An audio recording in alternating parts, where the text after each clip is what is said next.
Your world is waiting, but first you have to access it. Welcome to the Joshua Roy Show. We don't do fluff, we do freedom.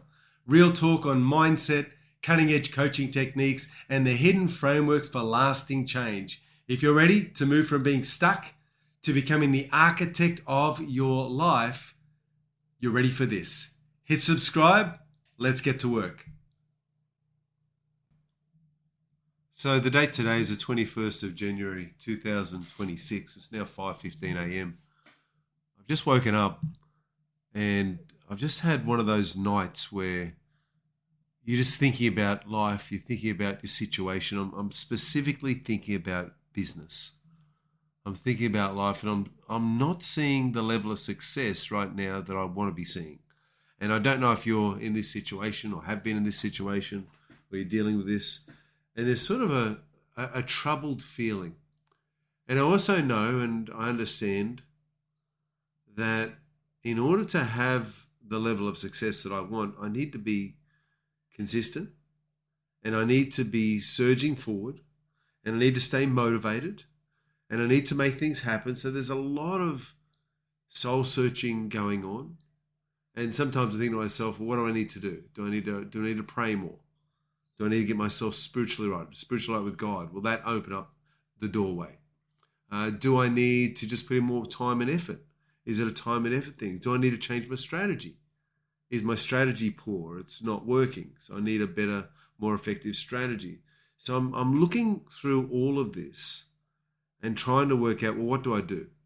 What do I do? And I'll be honest with you, I've even been thinking about going back to the full-time job, just going back and saying, oh, well, I gave it a good shot, gave it a red hot shot. Now it's time to get back and get serious. And I can go and work for somebody and earn money. And that's what may need to happen. And that's the thoughts that I'm having. Like, what do I do? Do I double down? Do I keep going? Now, I'm not desperate. And I love that about my life. I do have an amazing life. In fact, I'm in a situation in my life where I could almost retire, like now. And I'm looking at it just saying, far out, this is absolutely incredible. Incredible, the journey I've been through and where I'm at.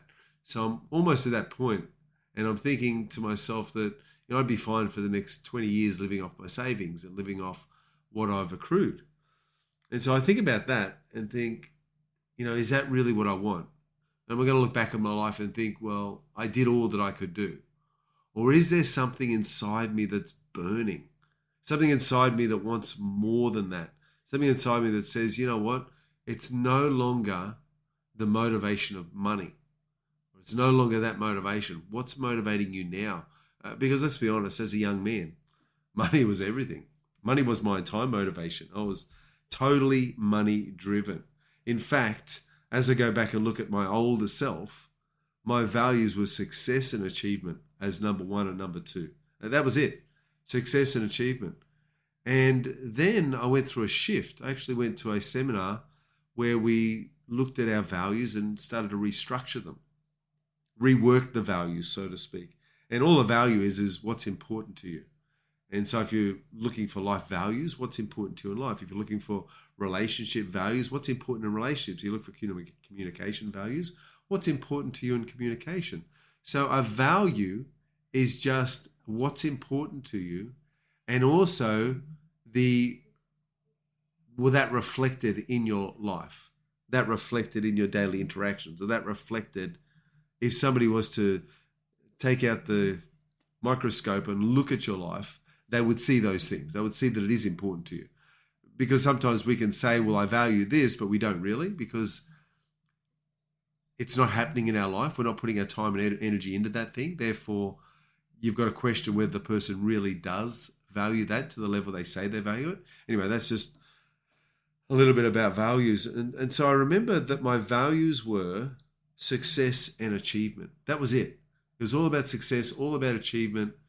And I remember at that time that in my life there was joy, but not a lot of joy.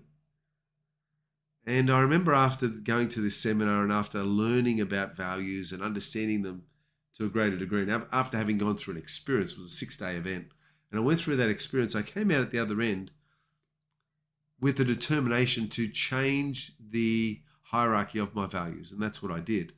And so I remember that I put my values in a different order and sequence. And so I remember I created an incantation of this. And so I'd go out every morning, and I was in the park by myself, and I'm just shouting out at the top of my lungs. And it was a bit disconcerting. I actually had a couple of people come out and wonder what I was doing. And so I was really at that stage of my life just allowing myself to be a voice. I didn't care that there was other people around me. Didn't care if other people were woken up or offended or whatever the case may be. So I guess in some ways a little bit selfish at the time. But here I was, I'm out there and I'm incanting this. I said, I, Josh, see, hear, feel and know that I am joy, I am love, I am compassion, I am intelligence, I am faith and courage, I am happiness, I am achievement, I am success, I am gratitude, I am honesty, and I am respectful of others, especially the women of this world. Now, I remember that was the statement that I came up with, because when I first started, everything was about success and achievement, and that was my sole focus. And yet, here's what I discovered, that when I shifted towards joy, suddenly everything in my life began to change. And I started attracting people into what I was doing. It became very attractive. My seminars and the conversion rate of those seminars went up and up and up. It started skyrocketing.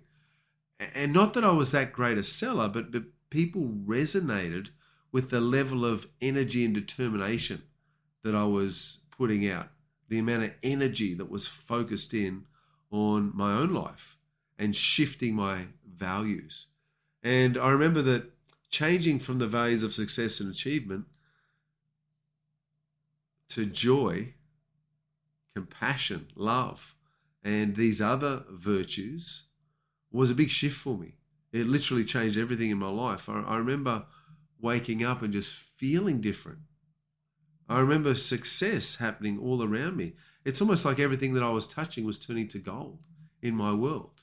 It was incredible. Now, I didn't have any business sense. I didn't have any business understanding. I had to go do a course about business because I spent 23 years in law enforcement, so I had no clue about business and what business was all about. I knew that there was 5 core functions to business, but I didn't really know the depth of what I needed to know in order to make them happen each and every day. So I knew that the 5 core business functions were product creation, product delivery. Now, I was good at those two. I knew I had a product. I could create a product. I could deliver a product. I was a good speaker. I had oratory skills. And yet the other ones, marketing, finances, and there's one more. So it's product creation, product delivery, marketing, finances, and sales. Now, I did some sales training. I got pretty good at sales, and I started having really good success rate with sales. So moving into sales was not that difficult for me. That I was easily able to adopt those skills. The marketing side of things, well, that's always been a challenge for me. And simply because I've never done a marketing course, I'd never done anything. And then when I started doing marketing course, I'd look at the computer screen and just get baffled by all of these marketing terms, the meta, this and the, I don't know what I'm talking about. It's just all confusing to me. And I had no idea. And the other thing is I had an aversion to throwing money away. I just didn't want to throw money away. I was like, I don't want to waste money. And I hear all these horror stories about people who go into marketing and they spend thousands or hundreds of thousands of dollars and they don't get the results that they want. And so I figured, well, before I do any marketing, I'd better start producing results. And so my goal at the beginning was to be the world-class coach that I could be. I wanted to be world-class. And so in my journey, I had my incantations, I had all that. And so I was also attending some courses with Benjamin J. Harvey from Sydney, Authentic Education it's called. And I remember going down and doing those courses and just being inspired each time and going through the continual growth, the continual progress, getting the courses, learning the information, and then putting it into action. And I tell you what, the journey was just inspiring. And the journey was useful. And even though I invested a whole lot of money in it, I could see that there was a path for me, that this would bring me happiness. I remember one thing that Ben Harvey said. He would talk about a person making Subway sandwiches. And he said that he'd go into the Subway and the person making the sandwich didn't look happy. They looked miserable. And he said that he wanted to live in a world where people loved doing what they do. They just loved it. He said the ideal world for him would be that everybody wakes up and goes to work and does something that they love. They're not just working for money. They're not just working at some dead-end job or even a dead-end career because it's not fulfilling for them. And so here they would be doing something they love. Absolutely something they love. And when I thought about that, I thought to myself, you know what, I've been in law enforcement for, well, now it's been more than 20 years in law enforcement. It's been about 24 years. And law enforcement, I enjoy elements of the work and I've learned how to make it fun. I've learned how to enjoy what I do. And I know that that's a mental trick, that all takes place in the mind, that you can take something that's very, very upsetting, dull, the drudgery of life, and you can make it fun. You can gamify something. And I recognize that I do have that ability and do have that skill. In fact, I remember early on in my career, we'd go to a lot of domestic violence situations, and police today, I don't know if you know this, but law enforcement spend a lot of their time dealing with people's relationships. People that can't deal with their own relationships. Suddenly, they call police and police are there and got to sort out the mess. And so we spend a lot of our time in domestic violence situations. And I remember going to this domestic violence situation and thinking to myself, you know what? My attitude is a choice. And I'd hear all these other recruits and all these other people talk about how they hated it. I hate going to DVs. I hate doing this. I hate that situation. And I just turned around and said, well, I love it. I absolutely love it because I know what I'm doing for the next 4 hours. Like there's no confusion to what I'll be doing for the next few hours. And so I absolutely love it. And I would say that. I love it. But more importantly, I would actually kind of feel it in my body, feel the love for it. Now, a lot of people might think that what I was doing was actually delusional thinking. And there's truth to what you're saying. Delusional thinking is where you make something better than it is. You become delusional about it. You're sort of living a pipe dream. Maybe you've got goals and you've set goals, but you're not reaching your goals. You're not getting the external rewards for your efforts, but you still put the effort in. And so that was me. Here I am. I'm doing the work. I'm putting in energy and effort into many different things. Into my work, into my family, into life. And it just wasn't working. Like I was looking at the results of where I was at and I was like, well, I don't really enjoy this. Like this is not for me. In fact, I remember one of my first trainers in the world of policing that said that I was a square peg in a round hole, that I didn't really fit in. And then I had another person say that I'm more suitable as a social worker or something along those lines rather than an actual officer. And yet I persisted and I did well. And I've actually moved up the ranks and I've become a sergeant in the police. So a sergeant of police suggests or says that I know what I'm doing and that I am suitable for the tasks at hand. And I can actually do the job. But is that my job? Like, is it something that you love? Like, do I wake up and think to myself, like, I can't wait to get to work and go write tickets or go to a domestic violence situation or do something? Like, am I waking up excited about that? And then I thought to myself, well, no. I mean, I like it. It's a job. It pays well and it has provided for my family. It's allowed me to live most of the lifestyle that I live now today. But I wanted to be moving and working towards something greater. And that is to become a life and results coach. Now, this all started for me when I was young. In fact, I remember going to my first seminar when I was just a young boy. I was a teenager. I was about 14 years of age. I remember I went along to that first seminar and I had 2 goals in mind because the seminar leader said, well, think about what you want in life because we want to tailor make this seminar for you. And so I thought about what I wanted. It was a 4-day seminar. And what I wanted to do was create a situation where I was stutter free. because at the time I struggled to speak. I had trouble speaking to girls. And also, the other thing that I wanted to do was to become a champion at my chosen craft or sport, and that was kickboxing. I was doing karate at the time, Kyokushin karate. I love karate. And so I actually wanted to excel in karate. I wanted to do really well. And so I remember those two goals.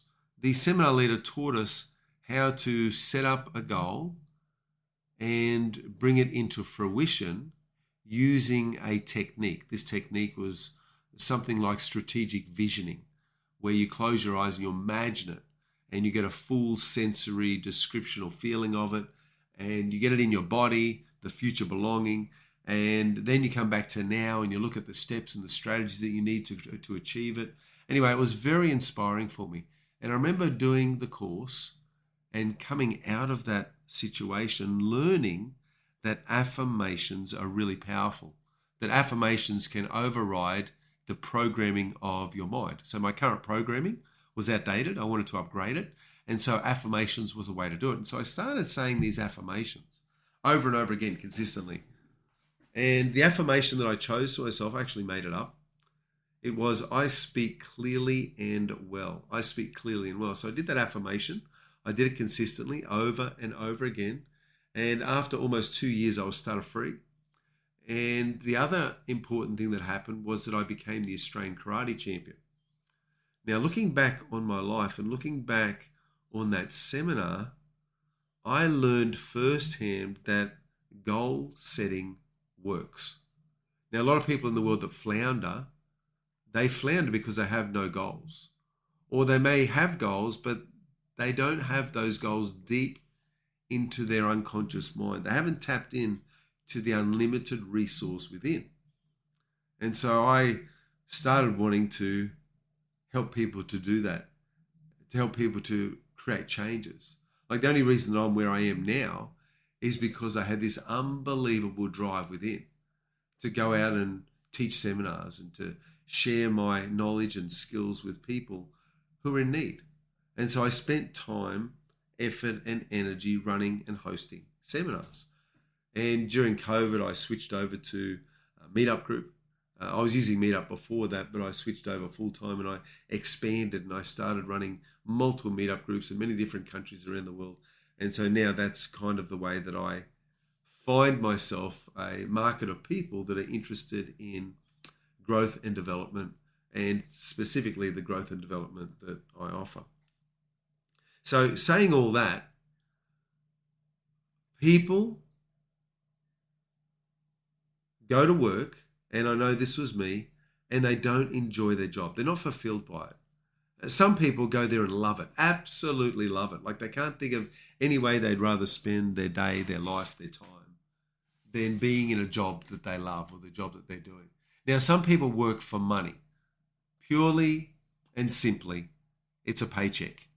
And I've spoken to many people like this. They go to work, they do what they hate to make money so that they can go on a boat cruise or do something that they love, whatever that thing is, maybe provide for their family, whatever they aspire to.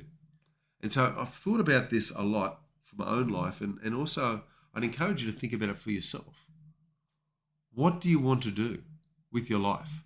Like if you had a choice, if money wasn't a big determining factor in what you feel like you have to do. I was speaking to a man not that long ago and he was telling me how he had to be at work. What choice do I have? He's going through a divorce. He's separated from his partner. He says, what choice do I have? And so here he is going to work and doing a job that he hates. Can't stand it. Like he just doesn't want to be there. And it just so happens that in the police service or in the law enforcement realm, there are many different jobs that one can do. So it's not limited to just one type of job. You don't have to be a traffic cop, for example, and just write tickets all day. There are other avenues. There's scenes of crime.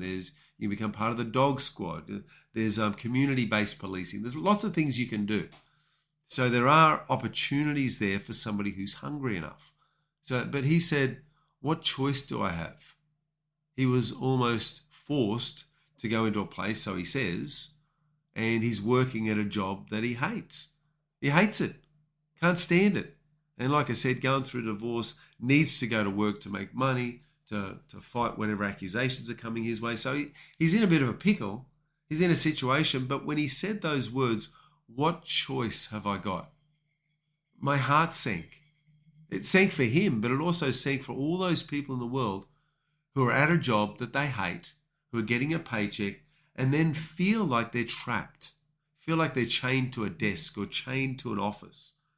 And you feel like, that's it. What choice do I have? And I know I hate feeling that way. And I believe you do too. And that's why I decided to become a part-time coach. That was really the inspiration, because I didn't want to be unfulfilled in life. And I tell you what, here I am still working full-time in a job, in a career. And I made the most of it. I always did that. I had this ability in my mind just to create something great. You know, I said before about delusional thinking. You know, then we move into realistic thinking, and then we move into positive thinking. So for some people, positive thinking is delusional thinking. Now, for other people, it's realistic thinking, because you've got to look at the outcome. You've got to see things as they are, not better than they are, but as they really are. Positive thinking is about seeing things better than they are. Well, that's step 3, not step 1. Step 1 is see things as they really are. Take an honest appraisal of where you are in life, where you're at right now. And then step 2 is we start to think about it, seeing it better than it is. We say, okay, now I've taken an honest appraisal of it. Now I'm going to see it better than it is. And this is where we bring in the positive thinking. And we say, okay, let's move into positive thinking now. Let's enhance it. Let's create something better. Where would I like to be? And then the third step is make it the way you see it.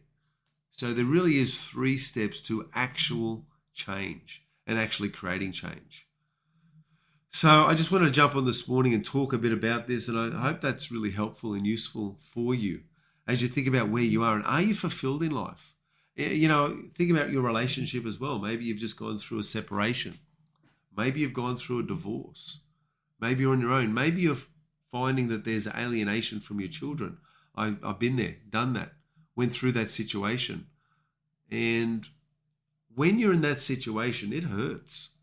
It's probably the most pain I ever felt in my life. And I didn't know if there was a way out. Yet what I did was turn myself to development. I thought to myself, there has to be a way forward. And don't give up hope. If you're going through something tough right now, something difficult, don't give up hope. Just think to yourself, there must be a way. And then what you want to do is take an honest appraisal, see things as they really are, then see it better than it is, and then make it the way you see it. Start doing the internal work that's going to lead you towards the external results. Let's get the internal shift, then create the external reality to back up the vision that we're looking at, that we're seeing in our mind's eye. So I encourage you to don't give up. Think to yourself, there's always a way, and start learning, start educating yourself, start thinking to yourself, you know what? If I keep doing what I'm currently doing, then I'm probably going to be in the same situation in 3 months, 6 months, 12 months, in 2 years' time. Life's not going to change very much. But if I make a radical shift, in something I'm doing, and I start to focus, put energy and effort into creating something marvelous, then in 2 years' time, I'm going to be unrecognizable to people around me. That's what you want.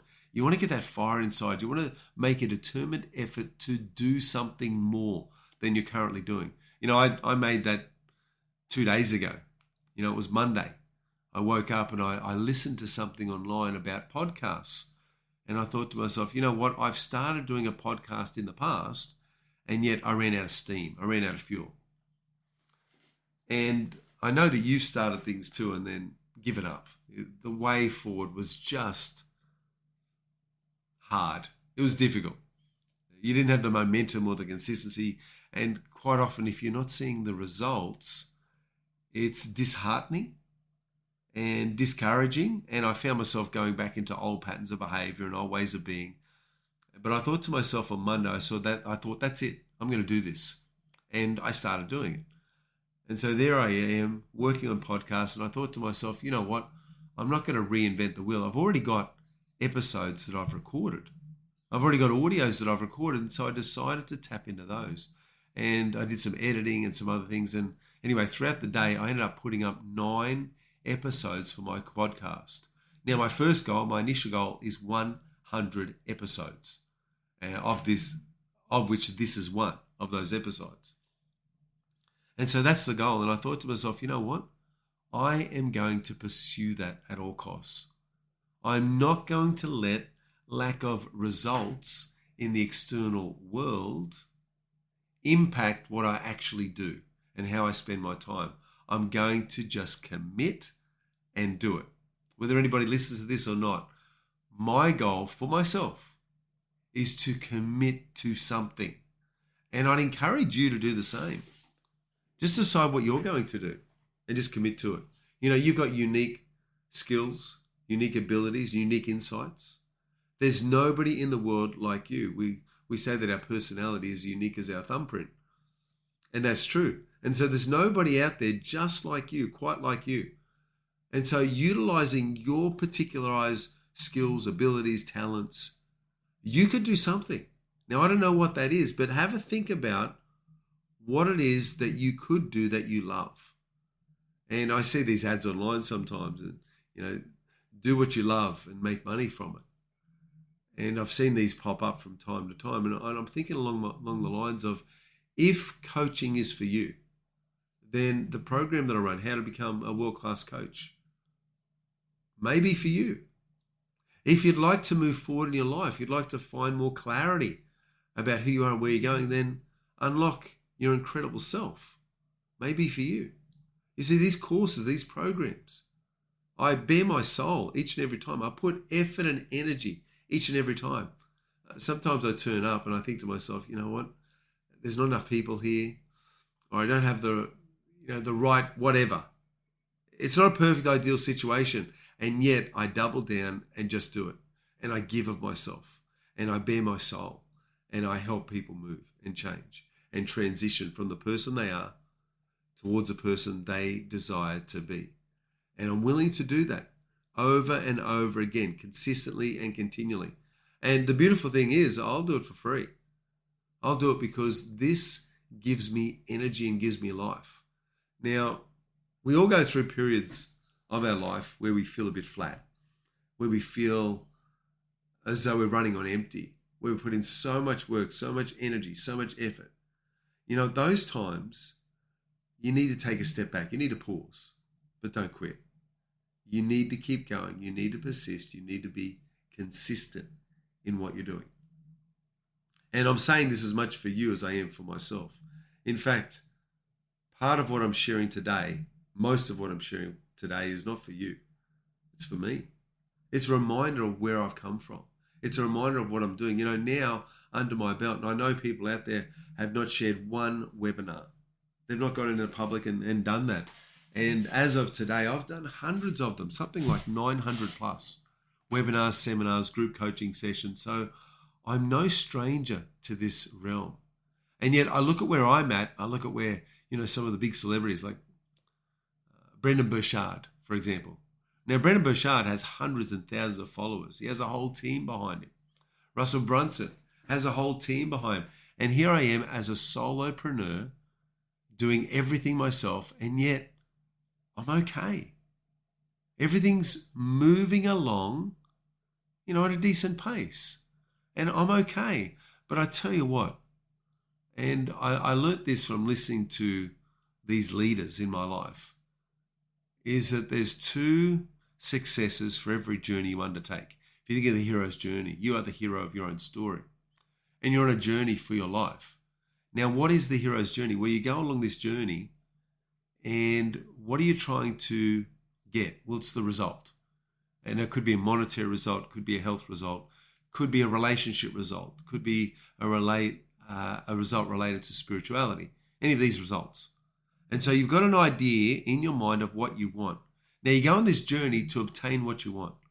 And as you go on this journey towards what you want, you realize that you haven't achieved it. That in some ways it feels like, yes, you're closer, but in other ways it feels like you're further away. Like, really, am I getting to where I want to be? And then I realized that there's two results. And this realization has been hit home to me time and time again recently. The first result is the actual result, the physical result. We want real world results. That's what we're actually desiring, the real world result. But the second result is far more subtle. And the second result sometimes goes unseen. Now, here's the second result. The result is who you become in the process, in the journey. And so I've been thinking about this lately. Who am I right now? Am I living what I teach? Am I practicing what I preach? You know, there's a little poem that goes like this. It says, and I've memorized poems, and so you'll find through these podcasts, through the talks and seminars that I give, I'll throw in poems every now and then. But it goes like this. It says, I'd rather see a sermon than hear one any day. I'd rather one should walk with me than merely show the way. The eye's a better pupil and more willing than the ear. Fine counsel is confusing, but example's always clear. And the best of all good preachers are the men who live their creeds. For to see the good in action is what everybody needs. I can soon learn how to do it. If you let me see it done, I can watch your hands in motion. But your tongue too fast may run. And the lectures you deliver may be very wise and true, but I'd rather learn my lesson by observing what you do. For I may misunderstand you and the high advice you give, but there's no misunderstanding how you act and how you live.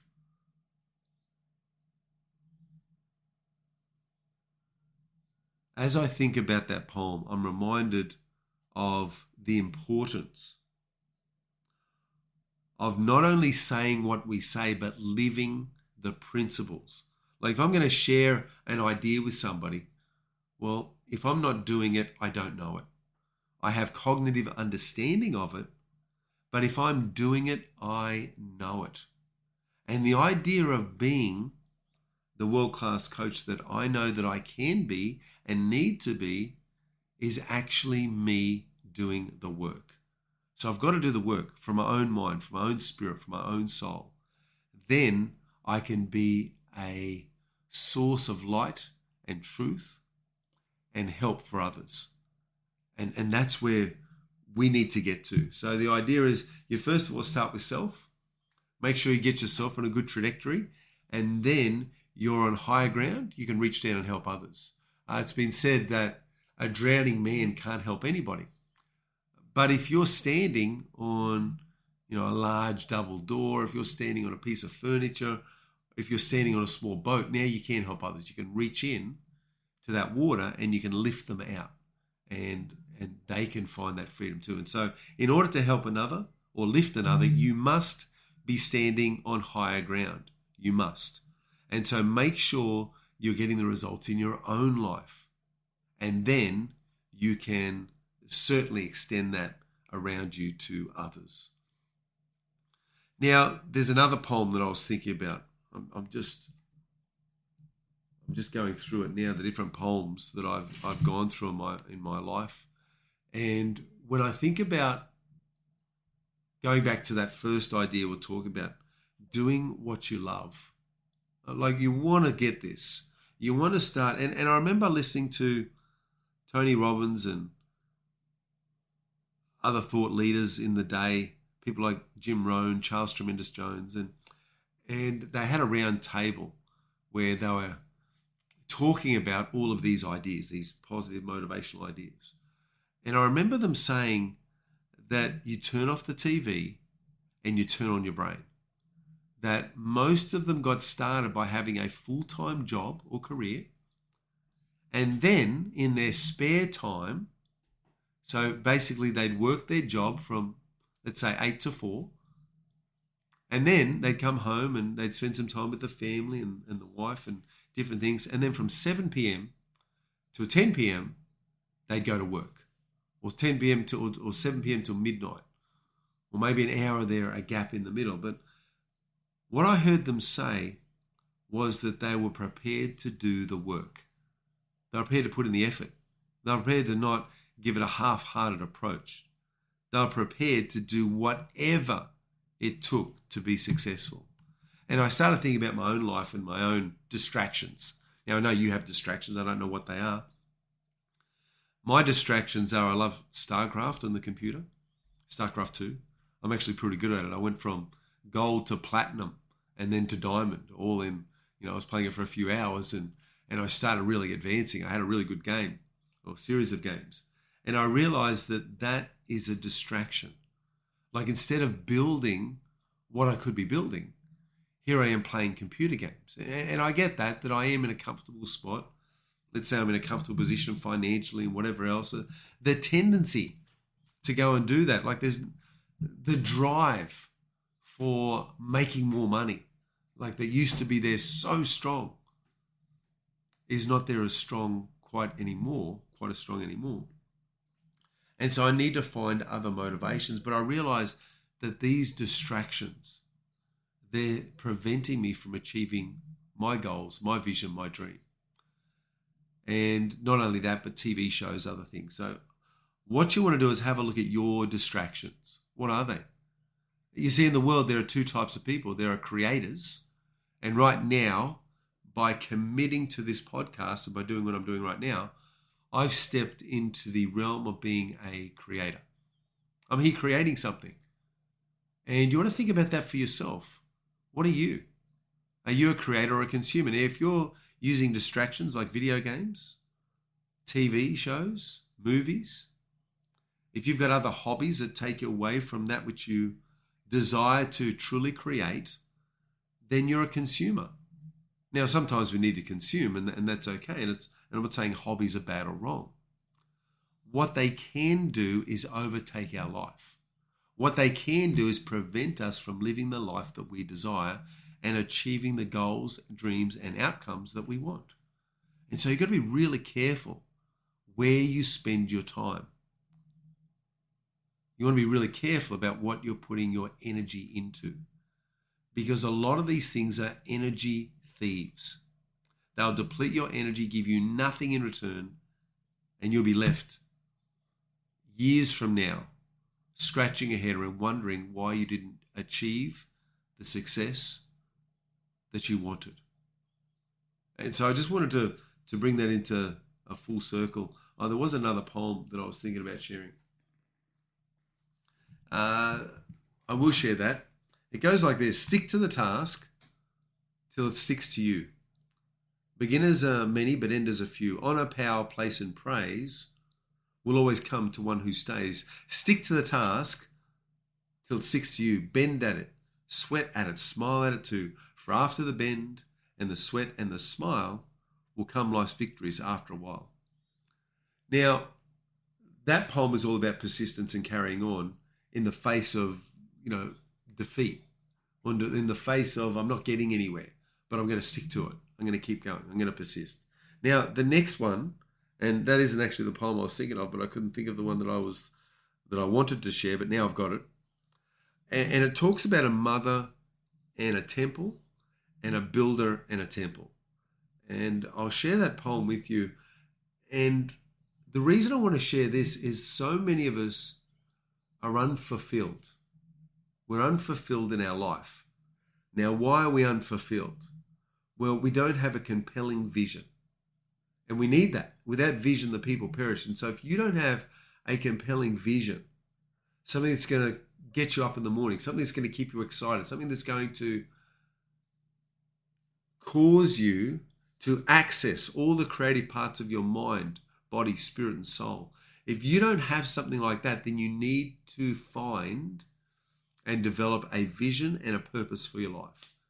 Now, it just so happens that I have a purpose for my life, and I've kind of not been reinforcing that purpose, but I'm going to get back into that. And like I said, we all go through a bit of a lull, distraction time. Now's the time to step up. Now's the time to surge forward. And so here's what it is. It's a poem about work fulfillment and building something worthwhile. And so if you think about being at a dead-end job, if you think about just working for money, If you think about your life and maybe you've gone through a separation or divorce and you're unfulfilled in that area of your life, you really want to focus in on the words of this poem, because I'm hoping that they'll resonate with you and create the internal shift that you need to make the external changes that you need to make in order to live your best life. So here it is now. A builder built a temple. He wrought it with grace and skill, groins and pillars and arches, or fashioned to work his will.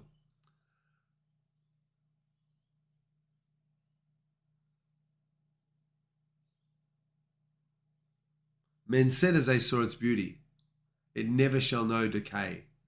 Great is thy skill, O builder. Thy fame shall endure for aye.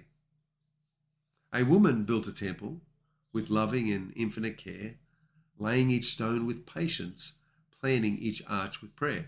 None praised her unceasing efforts, none knew of a wondrous plan, for the temple the woman built was unseen in the eyes of man. Gone is the builder's temple, crumbled to the dust. Low lies each stately pillar, food for consuming rust. But the temple the mother built shall live on while the ages roll, for that beautiful unseen temple is a child's immortal soul. Now, I don't know who wrote that poem. It's anonymous, as far as I'm aware. But as I think about that, I wondered why I was so unfulfilled in my job, in my career. So here I was in the Queensland Police Service and I was doing a job. And as I was working in this job, well, I'm working with staff, which I did care about, but I was working with these prisoners and I would get a different set of prisoners every day. And these people were antisocial. Some of them, or many of them, lacked emotional regularity techniques. They didn't have a good grasp or understanding of law. And so here they are going to court, being judged according to law, some of them getting bail, some of them being remanded in custody. So I'm working in a situation that was quite unfulfilling because we had, coming through my workplace, an enormous amount of what we call recidivist offenders. And the recidivist offending, that simply means somebody who repeats offending over and over again. Even if they're giving bail and bail conditions, even if they spend time in prison, when they get out, they continue reoffending. They continue being antisocial. And so I realized that there wasn't a lot of impact that I was having in this arena.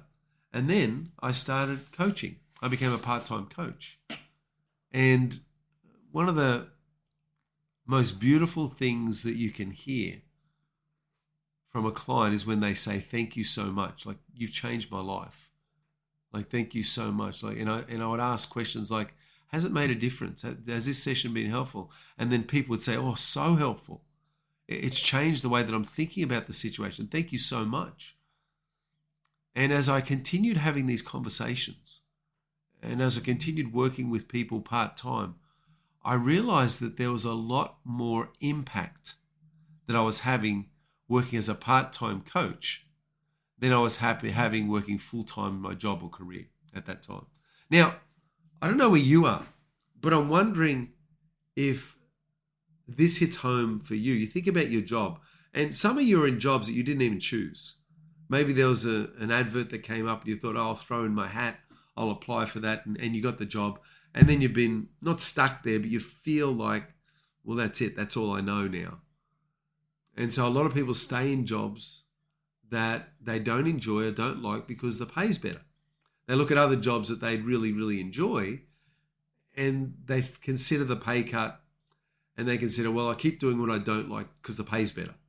And so people end up continuing in jobs that they don't love. It's not fulfilling them. It's not rewarding. And yet they do get the reward of money. And so you want to think about this for yourself, but really consider that if you were to coach somebody, if you were to coach yourself, if you were to find out what really fulfills you, what makes you happy, and do more of it, just do more of what makes you happy. Well, here's the secret. Life gets better. When you do more of what you feel like you have to do, and it doesn't inspire you and doesn't fill you with light or truth and doesn't make you excited about your current situation, circumstance, or where you are, and it has no impact to the world around you, then you might want to look at that and consider something different. Consider for yourself, what I need to change. And the other thing is, if you don't see success straight away, if you don't get all your calls booked, if you don't have people ringing you and needing your expert advice or your expert opinions, if you don't have a consistent flow of clientele, then don't get disheartened by that. You've got to be careful of the distractions, because you can and will distract yourself if you allow it to happen. What I would suggest you do is double down. What I would suggest you do is use that extra time to develop something wonderful, something great, to pinpoint what you're doing and who you're communicating with. And it just so happens that that's what I've done. And I wasn't going to share this, but I think I will. And I'll share this in the remainder of this course. And it's something that I wrote out just the other day. And I wonder if this is you. If you're still listening to this podcast, and this is definitely you, because I read over this morning, and I've made it a decision to read over it every morning. That I wake up in the morning, and my morning routine now is to read over what it is that I'm doing, because I have an idea of who I want to help, who I serve. And that person could be you. It really could be. If you're still listening to this, it may actually be you. So Jason is 35 years old. He has dark hair, brown eyes. He works at a job that he did not choose. He goes to work and does his job, a job that is not suited for him. The money or the status or something else enticed him to do the job he now does. Maybe his wife's social pressure or something else. He has a strong work ethic, is concerned about his body and has health. He goes to work every day and he is happy to do his work, knowing that it benefits his lifestyle and supports his family. And this is important to him. He has learned to be happy doing his job because he has used his mind to create internal happiness, even if his external reality does not reflect where he truly like to be in his life. Jason is a positive thinker, a dreamer who wants to have an impact or make a difference and yet feels stuck or trapped. Jason has been divorced, and this had an impact upon him and his self-image. And he is focusing on rebuilding himself, attracting the right person, and create a relationship that is wonderful. Jason can make money and has money in savings ready to use toward getting what it is that he truly desires in life, success and happiness. He is sick of numbing himself with addictions and easy wins and wants to create something real and lasting. So that's Jason. And as I sat down and thought about Jason, I thought about the person, the ideal person that I would like to serve. And that's what I came up with. And now I have Jenny. And notice these are both J names. I'm also a J name, Josh. Jenny is 35 years old. She has dark hair and a beautiful smile. Jenny has been divorced, separated, and has felt the pain of rejection and loneliness. She has a couple of children and is in a situation where she wants to find success and be happy. She works as a counselor and loves giving guidance and helping others, and is very much focused on nurturing others. Jenny often wakes up feeling like she needs something wonderful for herself. Self-care, self-love, self-appreciation. She finds herself making everyone around her happy and often forgets about self and her own needs and desires. Jenny is quite successful, has savings, and is comfortable, and yet feels like there is so much more than she could be. She is diligent, hardworking, and resourceful. Jenny often avoids and distracts herself, justifying her current situation and accepting where she currently is.